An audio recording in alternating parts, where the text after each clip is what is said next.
Bonjour à toutes et à tous. Dans cette vidéo, nous allons voir comment faire des photos de portraits.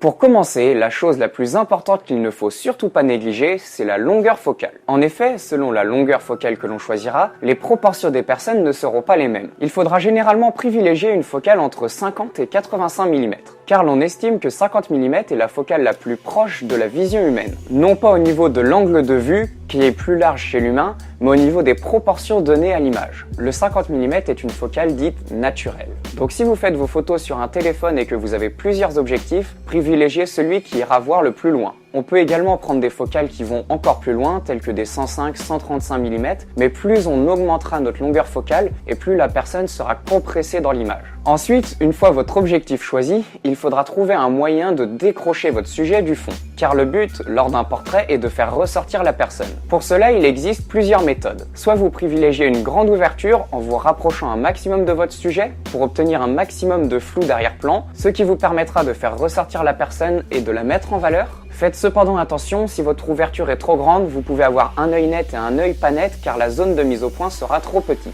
Soit vous pouvez opter pour des changements de contraste de couleur. Vous pouvez soit choisir de mettre un fond uni qui contraste avec la couleur de la peau, comme du noir par exemple, c'est ce que font les photographes de portraits en studio. Soit vous pouvez choisir au contraire d'improviser avec votre décor, ce qui est parfois plus complexe, mais qui peut créer des situations beaucoup plus originales. En ce qui concerne le piqué, cependant, il y a deux manières de voir la chose. Généralement, on essaye d'avoir des photos qui soient le plus piquées possible, c'est-à-dire que l'image soit la plus nette possible. Le problème, c'est qu'en portrait, avoir beaucoup de piqué fait ressortir les imperfections de la peau de la personne. Généralement, beaucoup de personnes ne le souhaitent pas, et en baissant la clarté en post-traitement, on peut corriger ce problème. Mais certaines personnes décident d'en faire leur marque de fabrique en utilisant des objectifs macro pour avoir le plus de piqué possible sur leur portrait. C'est une question de choix, testez les deux, vous verrez bien ce que vous préférez. En photo de portrait également, la règle des tiers est moins importante. Même si on peut l'utiliser, on aura souvent tendance à faire beaucoup de portraits avec la personne centrée. Le tiers sera éventuellement en hauteur, mais pas sur les côtés. La lumière est également très importante pour mettre en valeur le sujet.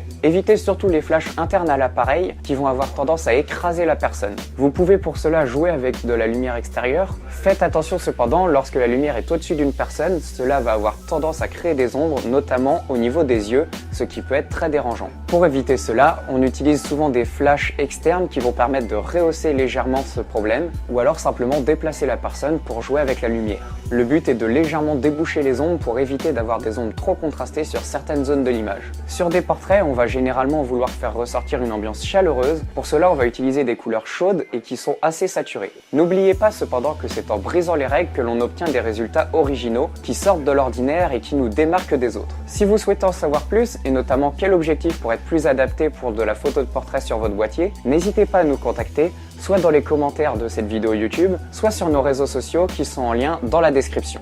Bonne journée à vous et à bientôt!